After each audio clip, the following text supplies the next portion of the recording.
Hello, everyone. My name is Oluchi, and on behalf of MCIC, the Manitoba Council for International Cooperation, I welcome you to today's Local Brews plus Global Views event featuring interpairs. For those who are new, MCIC is a coalition of 44 organizations working in international cooperation worldwide. We support, connect, and amplify the work of our members and partners. We also engage with Manitobans and raise awareness of the Sustainable Development Goals.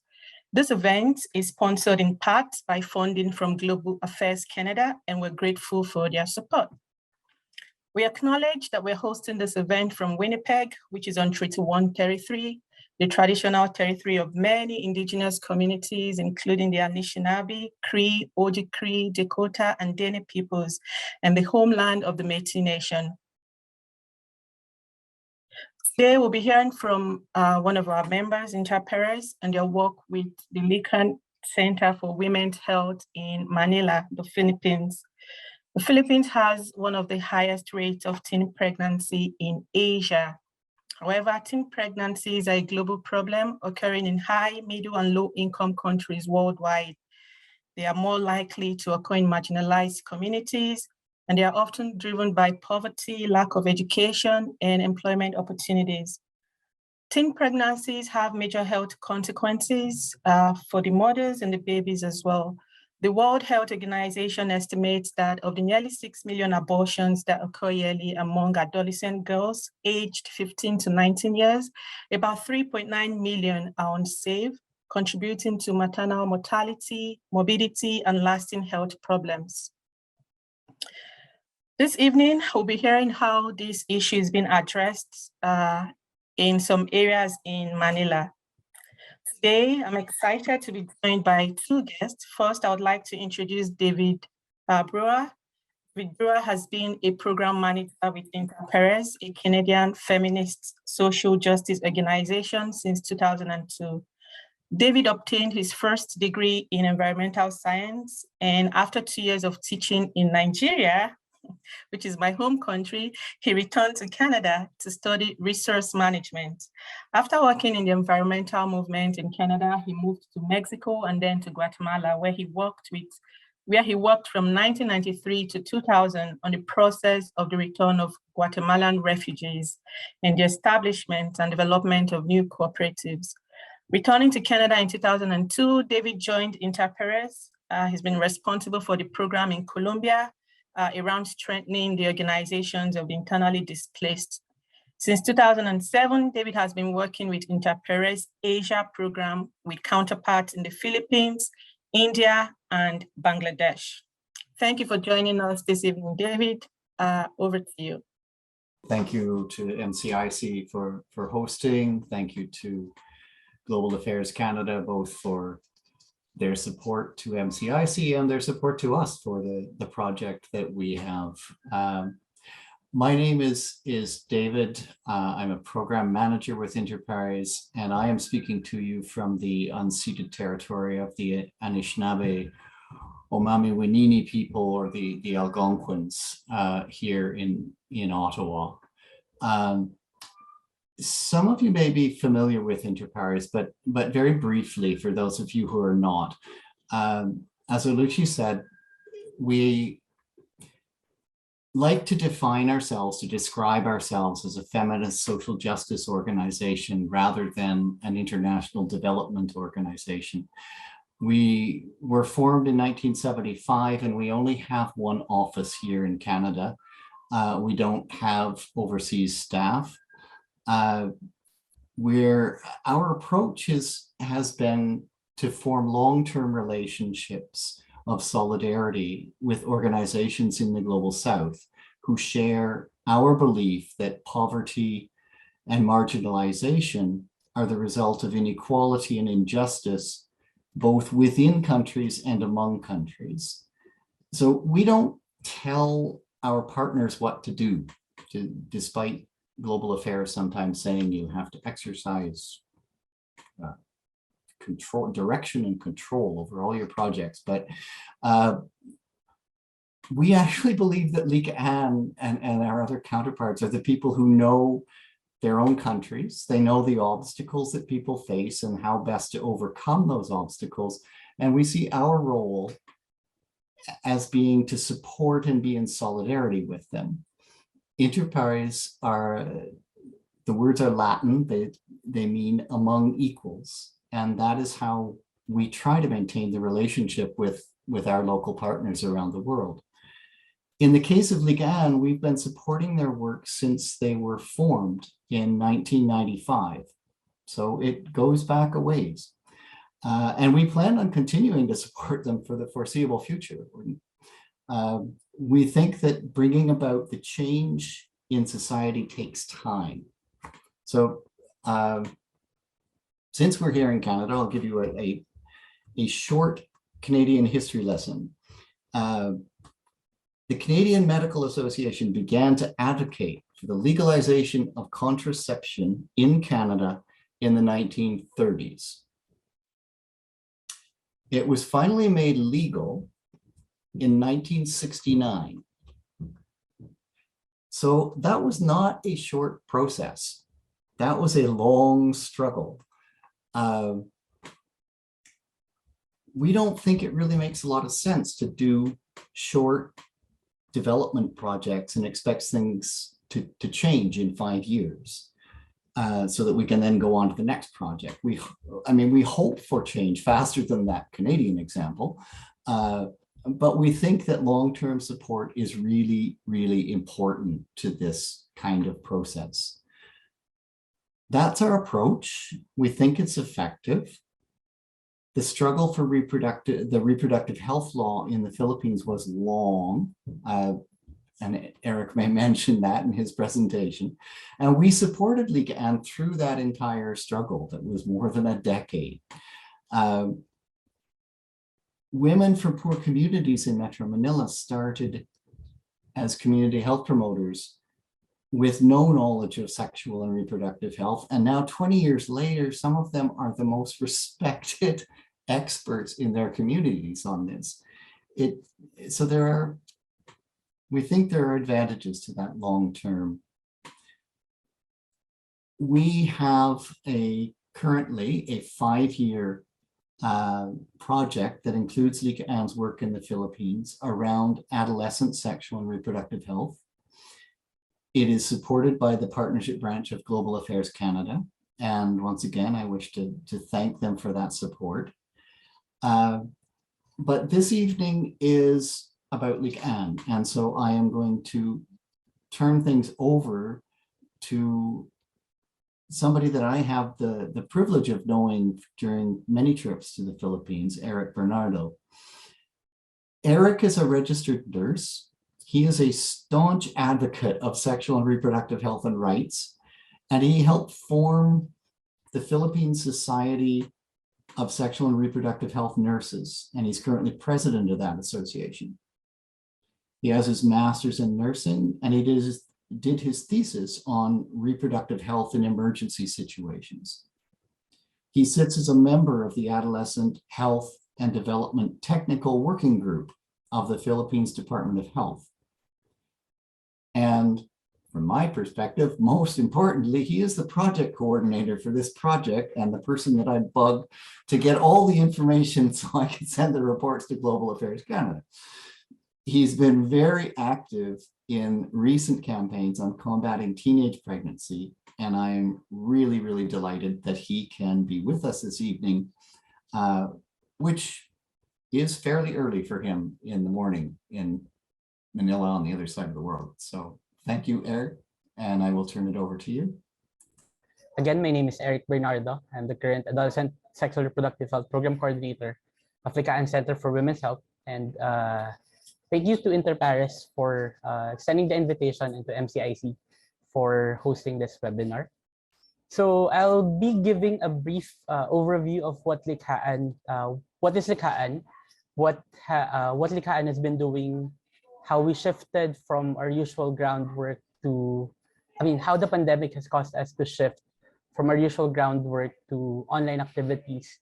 And I'll talk a bit about the pressing concern of teen pregnancy and why Likhaan sees it as a form of gender and sexual-based violence. So first, who we are. Likhaan is a non-government organization and a non-profit organization established in 1995 by a group of feminists, political activists, community women leaders, and health workers. We believe in human rights, equality, and justice, and the power of citizens to transform their communities. So that's why our call is helping women help themselves and their communities. Our vision is of a free, egalitarian, and democratic Philippines where all citizens enjoy equal rights and opportunities for good health and development.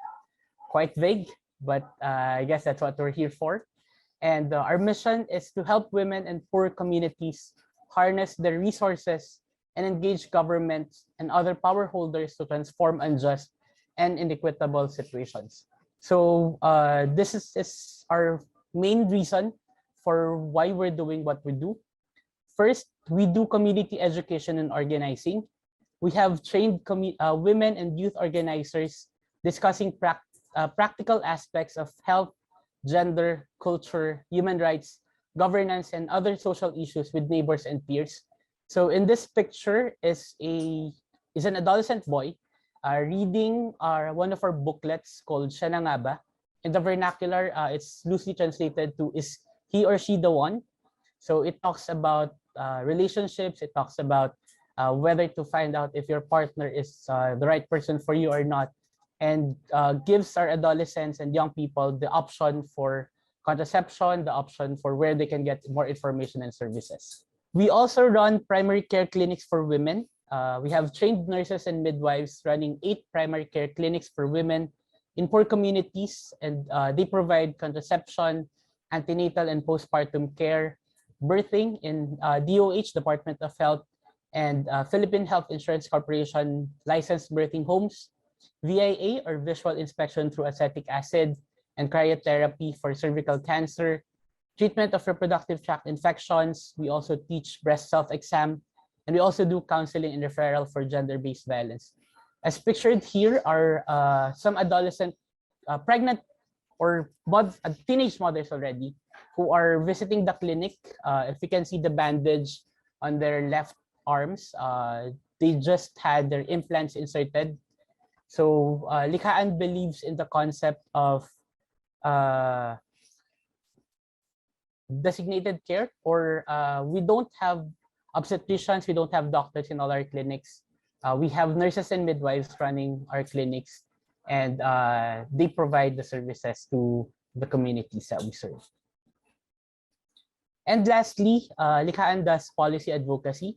Advocacy staff do research-based policy proposals and advocate to policymakers, oftentimes with other CSOs, civil society organizations.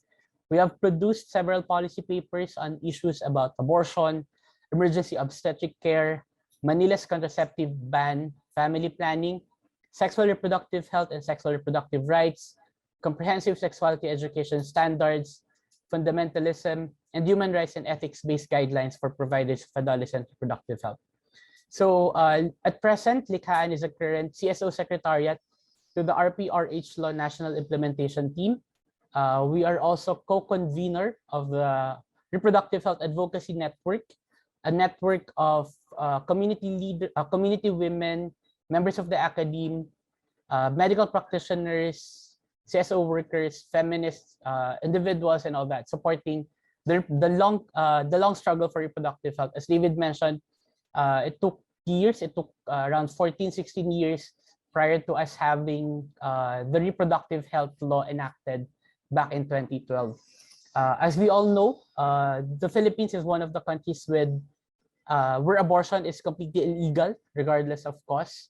But sometime in 2016, in a Guttmacher study, also with partnered with Likhaan, it has been found that there are around 610,000 cases of abortion, unsafe abortion, in the Philippines, and it's expected to increase by around 5 to 10% every year. So that's around 6 years ago. So we can only imagine the number of women who have had unsafe abortion, regardless whether it's, although it's illegal in the Philippines. For emergency obstetric care and Manila's contraceptive ban, sometime in 2012, if I'm not mistaken, there was a local chief executive who released an executive order banning any form of contraception in the city of Manila, which is the capital of the Philippines. And women had to travel to other neighboring cities and towns just to get the services.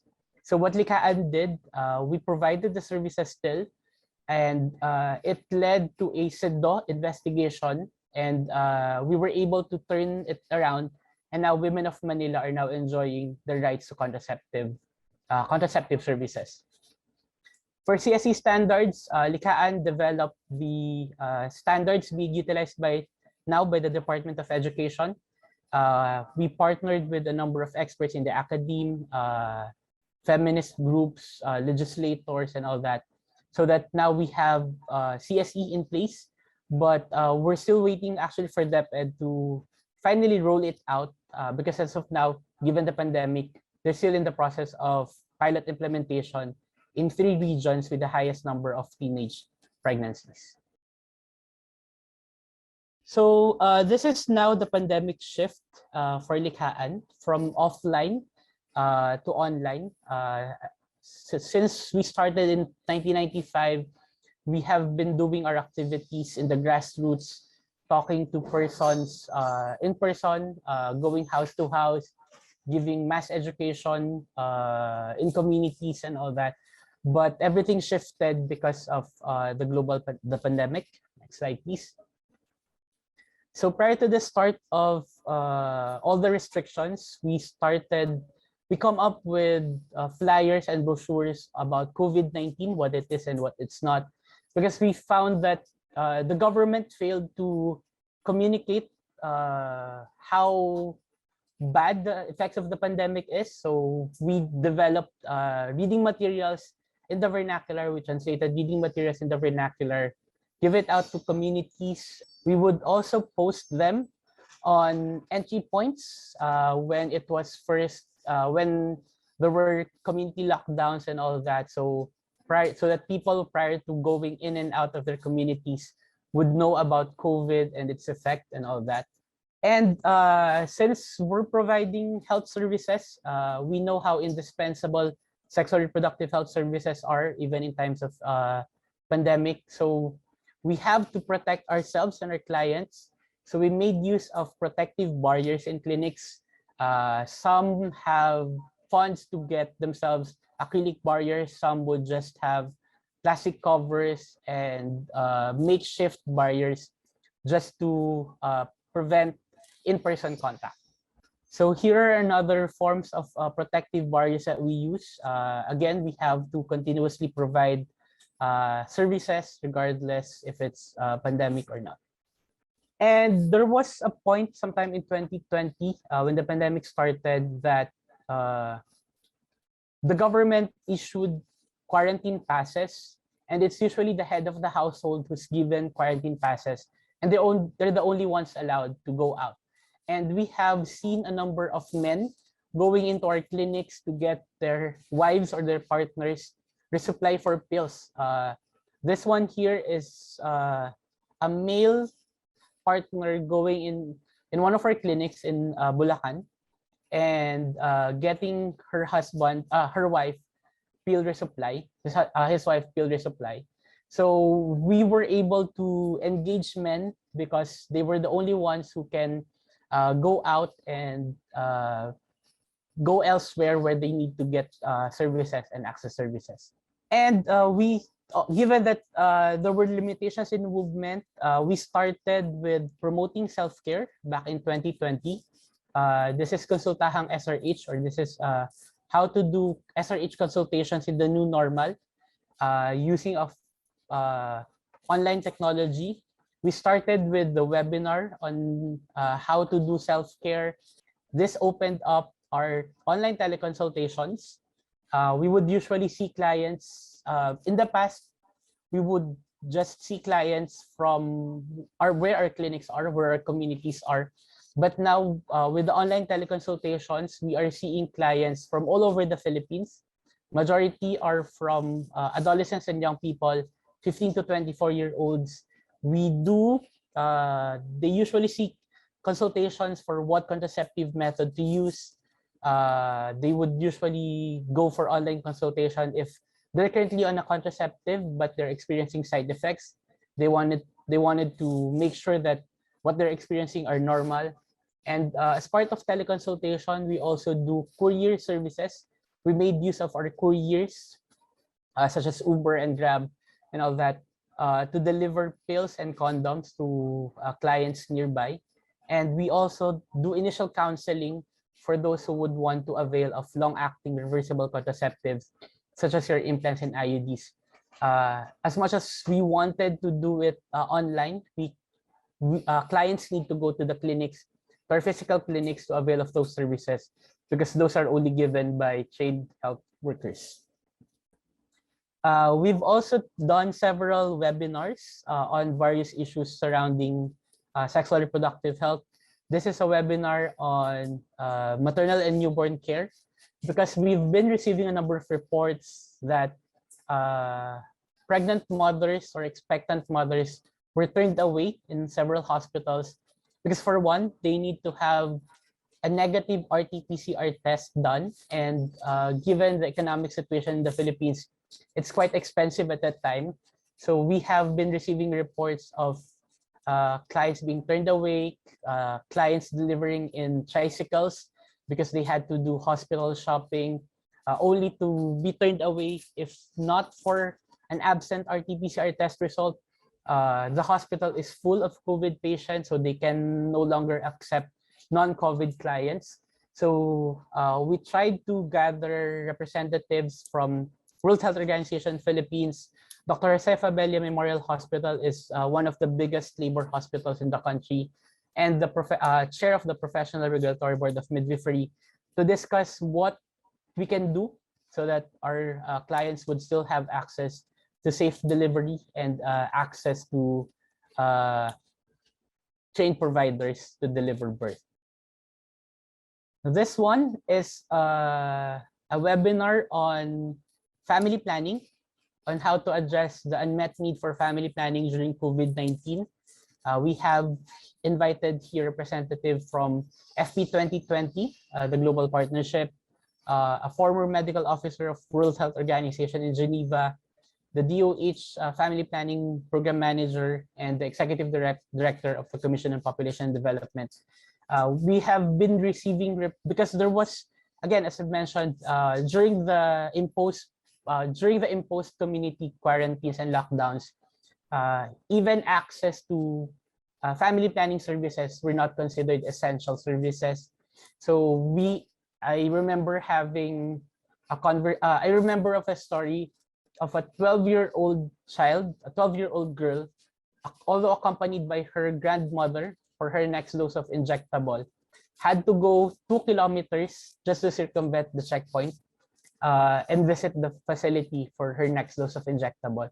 So with this one, we tried to gather insights on how providers can still provide the services.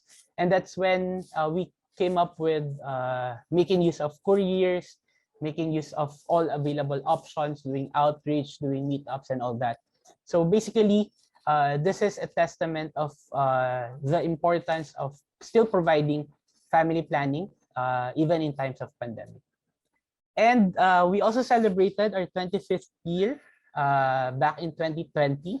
This is the first time that we celebrated it virtually, although we've been celebrating it for the past 2 years now, online and virtual. But we were able to look back at how Likhaan, what Likhaan did and is continuously doing over the last 25 years. We were able to look at how much we've grown, not just in terms of the number of staff. When Likhaan initially started with around 7 or 10 staff, now we're around 75 staff, or 92 if I'm not mistaken, around that number already. So we tried to look back at Likhaan and ways to move forward. We also did a webinar on enabling adolescents access to sexual reproductive health services. We have received reports that the number of teen pregnancies among the 15 to 19-year-old girls are on the decline. But what's alarming is that among the 10 to 14-year-old or the younger adolescents, there's an increase in the number of teen pregnancies. But there were actually conflicting views on that one. Some were saying that the decline might be because of underreporting, because not all adolescents are now giving birth in hospitals. So some are giving birth at home and tend to be not reported as soon as possible. So for this one, we invited representatives from WHO Geneva, from the Department of Education, from the Department of Health, and from UPPGH. So we were able to, again, make evidence of the importance of not putting aside adolescents' need for sexual and reproductive health. So we were able to get here how Department of Education is planned to roll out comprehensive sexuality education, given that there was a shift from the face-to-face classroom instruction to a virtual and a modular type of instruction. We also did a town hall on gender-based violence among our staff and volunteers. Likhaan is proud to have built a good, solid foundation of community health promoters, our volunteers who help us reach out to clients. They are our, basically they do the word of mouth of what services they can get from Likhaan. They would usually be giving out testimonials of how effective contraceptives are, how they were able to escape an abusive relationship, and now how empowered they are with the help of Likhaan and the help of the community that they are in. So we are, because of the lockdown as well, we are seeing that although there were limited number of reports of gender-based violence, but again, if you're living in a situation with the perpetrator, then definitely you would have no means to report, regardless if you're being abused or not. So we did that, and we were able to surface out issues of gender-based violence from among our community members as well. And we tried to basically, as much as possible, empower them that it's okay to seek help. It's not, I mean, basically it's more of empowering them that if they feel that they are in an abusive relationship, they definitely can seek help. There are platforms that they can do so, even if they're in the comfort of their own homes. This one is a web talk on owning your own body. It's bodily integrity or bodily autonomy. We gave acknowledgement to these three prominent personalities here for trailblazers in the fight for sexual and reproductive health. Luwalhati Bautista is a known author who would usually talk about sexual and reproductive health in his works, in her works. Margarita Holmes is a psychologist who would try to talk about sex in the open. And Rep. Excel Lagman is the primary author of the reproductive health law in the lower house. So this is a new concept for the Filipinos. We tried to discuss how important it is for women and men to talk about their own body. Basically, it's how to claim your own self, how to say no if you're not in the mood for sex and whatnot and all that. And yeah, we were able to acknowledge this trailblazers. And we also celebrated our HANS, or Reproductive Health Advocacy Network's 2 decades of SRH advocacy, 2 long decades of fighting for and pushing for reproductive health. As we mentioned, as we learned that it's not enough that it took us 14, 16 years for an RH law to be enacted, but up until now, there are still pressing issues that needs to be addressed. So as advocates, we don't have to be lax, we don't have to be complacent, because we still need to push the envelope forward. And this is our way of celebrating, looking back and our way of moving forward. And now on teen pregnancy, I have here the ongoing epidemic in the Philippines. The following slides, I believe the following slides would have quotes from FGD participants, focus group discussion participants, in a support group for teenage mothers on why we look at teen pregnancy as a form of sexual and gender-based violence. He was a friend of my brother's girlfriend. He locked me in his room. I was forced to have sex, said one participant who became pregnant during the first encounter. I was 17 when it all happened. My boyfriend picked me up and brought me to his room. He never asked for my consent. So this is something that is quite alarming, that consent nowadays for young people doesn't seem to exist.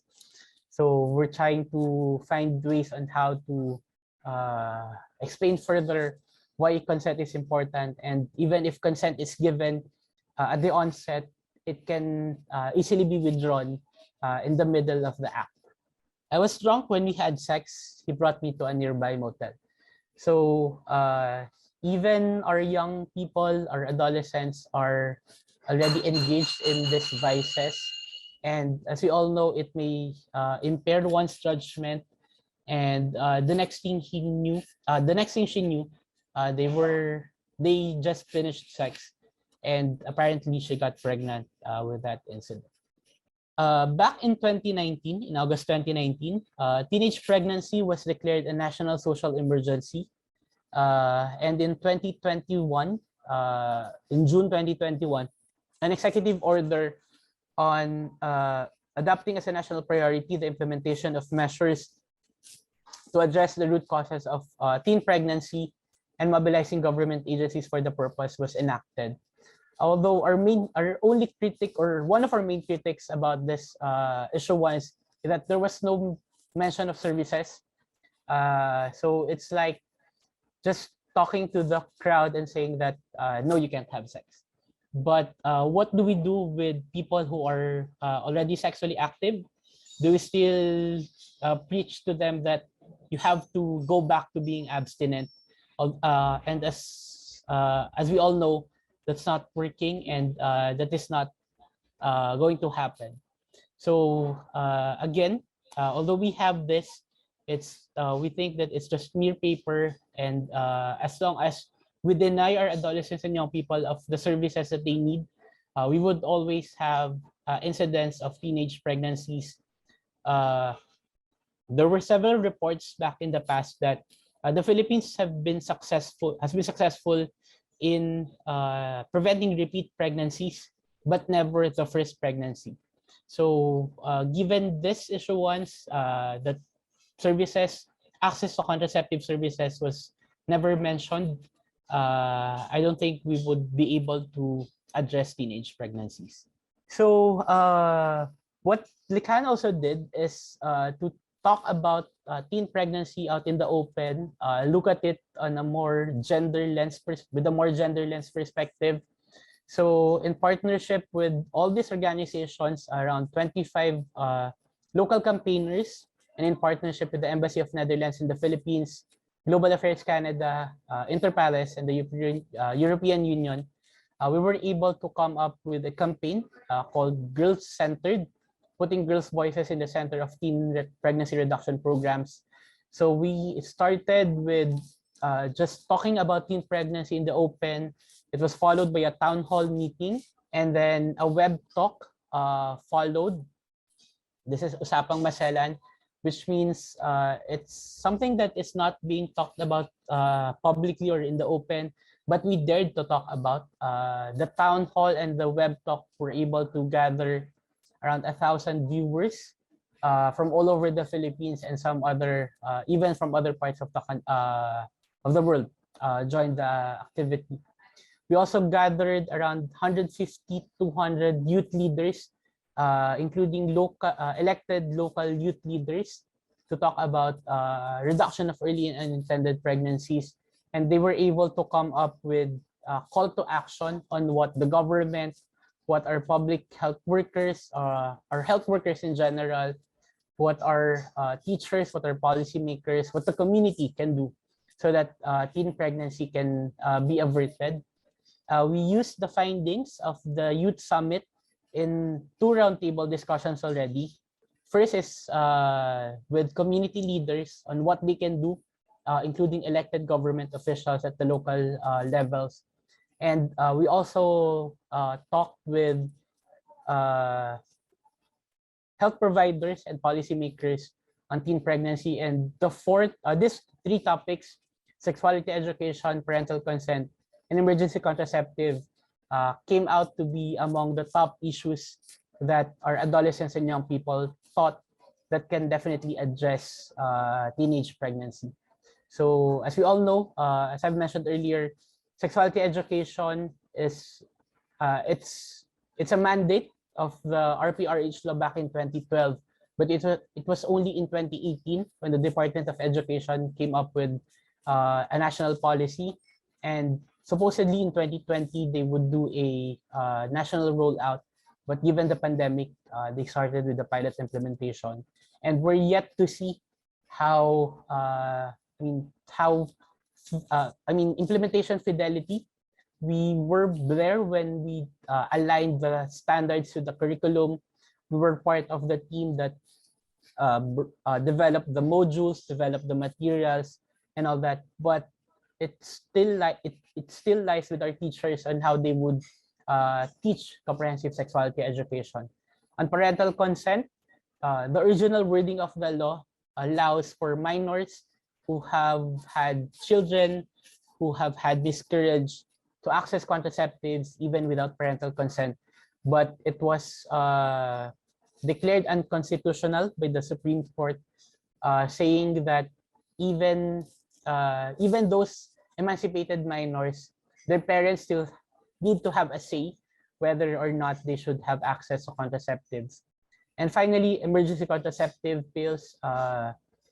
The dedicated pills for emergency contraception has been delisted in the National Drug Formulary. What the Philippines uses is USPE, the USPE method that's in the Philippine Clinical Standards for Family Planning. But if you would talk to some public health providers, they would even say that USPE or emergency contraception is a form of, is an abortifacient. So even among our ranks, even among our comrades, colleagues in the health profession, we still have that notion, and that limits our adolescents' access to contraceptives and SRH services. Last for this campaign is a roundtable discussion with policymakers, with legislators, and all that. And we're looking at holding that after the national and local elections this coming month. So hopefully we would be able to gather more support at the legislative branch so that we can still push forward the envelope and our advocacy for sexual and reproductive health in the Philippines. David, I was wondering if you have a question for Erick. I have lots. Erick, let me start with one that you mentioned, the elections, and I think there's a very big Filipino community here in Canada, and people are very aware that elections are coming up quite soon, and that President Duterte is not running again. I'm not asking you to predict who's going to win. I guess I'm saying, are you hopeful that these elections will bring positive change in terms of SRHR? How do you feel about that? What do you hope for? Well, for one, I think this is more of a personal note or personal take on the upcoming elections. I'm quite anxious of the upcoming elections. We have candidates vying for the top posts who, for one, mentioned that members of the LGBT community are worse than animals. I'm actually appalled by that comment from him. And if ever he wins the election, then definitely that's a step backward from what we're pushing for, that there would be equal rights for everyone, regardless of your sexual orientation, gender identity, and expression. There are two candidates for the vice presidency. One did a cut of 2 billion pesos for contraceptive use. The other one, unfortunately, was the then mayor of the city of Manila, who issued the executive order banning contraceptives. So given that we have these candidates vying for the two topmost posts, that's definitely something to be anxious about. Although those who are the top contenders or the front runners have expressed support for reproductive health, we still need to make sure that the next president and the next vice president and also the senators would be supportive of our cause. We don't want them to issue executive orders or issuances that would delimit or that would hinder us from pushing forward, but rather hold us back. Because if those leaders would be elected, and definitely we don't know where we would put the 20 plus years of the advocacy that we've been doing if we have unsupportive leaders and all that. Great, thanks. So I have one, if you don't mind, I have one question for Erick. Sure, So now, so let's move back to the great work that you've done. Let's look at the some of the successes and then a little bit about the challenges. So I was wondering if you could talk about if there is any change whatsoever, positive or negative, with regards to the advocacy work that you've done first. Okay, that's number one question. If you just talk about that a bit, about your experience with the advocacy work you've done and how it's been so far, and maybe any impact. I think for me, the biggest change in the advocacy work that we're now doing is we are now able to engage other groups from outside of Manila in terms of advocacy. We were able to gather the support of those in far-flung provinces. When we talk about advocacy now, when Arhan as a network convenes, we were able to gather even those as far as the north and as down as south. So we were able to get their insights, how things are going in their own local areas and all that. And as the CSO Secretariat to the National Implementation Team for the RPRH law, we're able to voice out the concerns that mostly of the unheard groups. I remember one in the southern part of the Philippines saying that because they're mostly Muslims and in the Muslim community, early marriage is very common to their culture. And when we heard of their stories, we were able to raise awareness. And luckily in 2021, a law preventing early and forced child marriages was enacted, a national law at that, although it just affects a minority group in the Philippines, but it prevents now, or it provides penalties, punishments for so that people would no longer have be forced to do early marriage and all that. Challenges though, if I may, because of the shift from the groundwork that we're doing to online, there's a clear digital divide. We are now seeing that although we are reaching quite a number of people, there are also a number of groups that are left behind because they don't have access to technology. They don't have access to data. They don't have access to internet. So in as much as they want to be engaged, they want to join the discussion, they want to put in their 2 cents worth, they are limited by the fact that all this happening, all this discussion are being done online, are being done virtually. So say for example, if you're not tech savvy, you would not know how to navigate Zoom. you would not have the internet or the connection to go online. So to circumvent that in a way, what we did is as much as possible, we would do our discussions, our webinars, we would stream it live on Facebook so that those who would not be able to join during the actual activity would be able to watch the recording, watch the live stream, and put in their inputs, put in their thoughts. So even though the webinars that I've mentioned, we're still receiving quite a number of reactions, quite a number of comments to those, and we still that gives us a platform to bring it forward to the policymakers and the stakeholders as well. Oh, wow. Thank you. Interesting. David?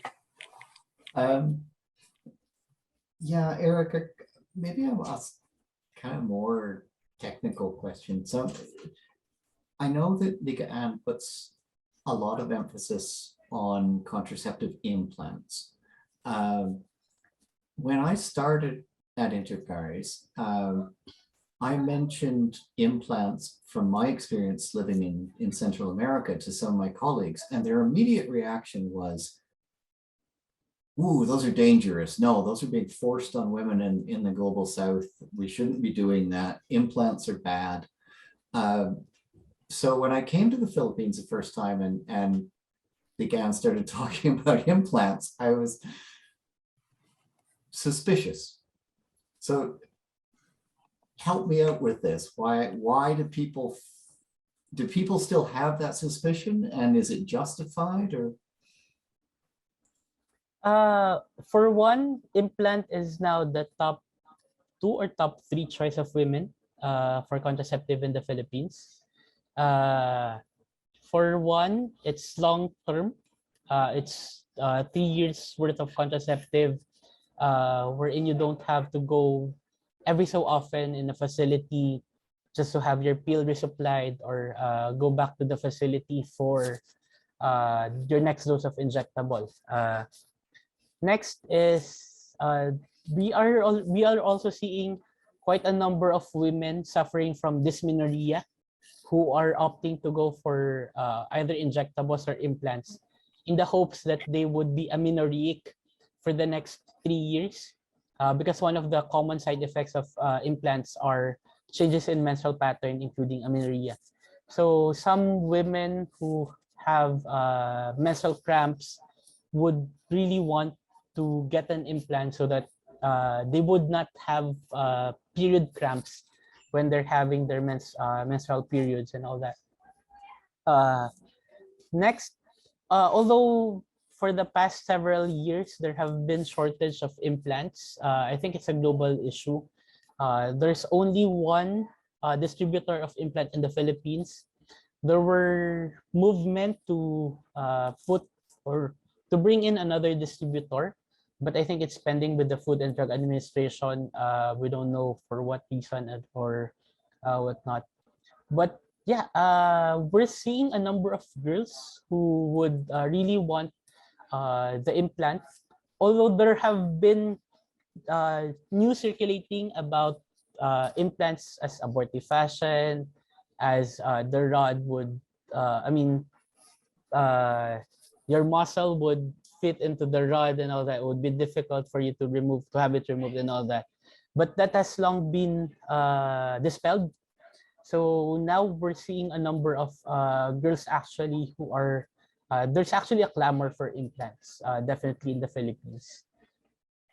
Thank you. And one last question coming from one of our audience members. I think this will be the last question for you, Eric. So someone wants to know if you're able to provide access to medical abortions. Unfortunately, for the Philippines, abortion, for whatever reason, regardless if it would cost the life of the mother, or if, say, for example, during prenatal checkups, it has been found that the fetus or the unborn would have severe medical or psychological conditions, it's not permitted by law. The revised penal code does not allow it for whatever, again, for whatever reason. It was also strengthened by the reproductive health law, saying that it still prescribes abortion. But what's good about the RH law in place is that it acknowledges that abortion is happening in the Philippines, and that it provides for access to prevention and management of abortion complications, which is the leading cause of death for those who would undergo unsafe abortions.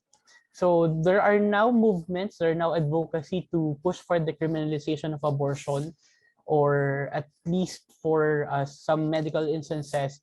But as we all know, if it took 14, 16 years for the RH law to be enacted, we don't know how long the call for decriminalization would go.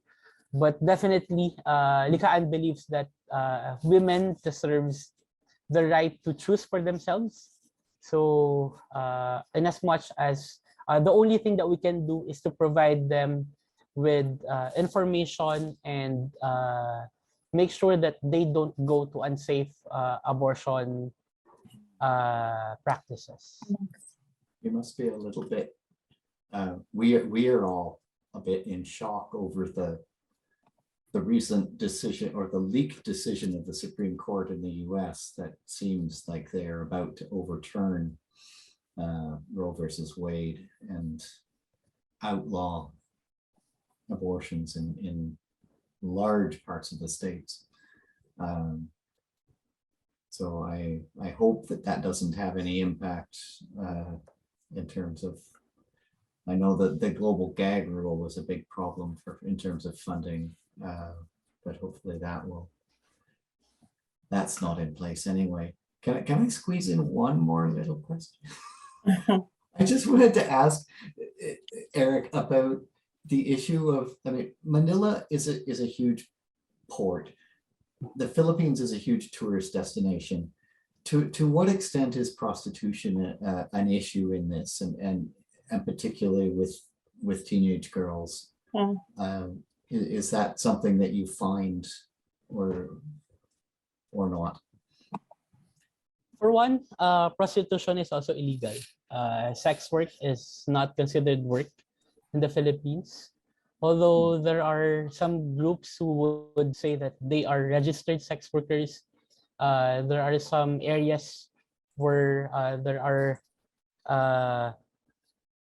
high tourist traffic that we know of that does sex work, but there is not much of a what do you call this, regulation in terms of sex work, I guess.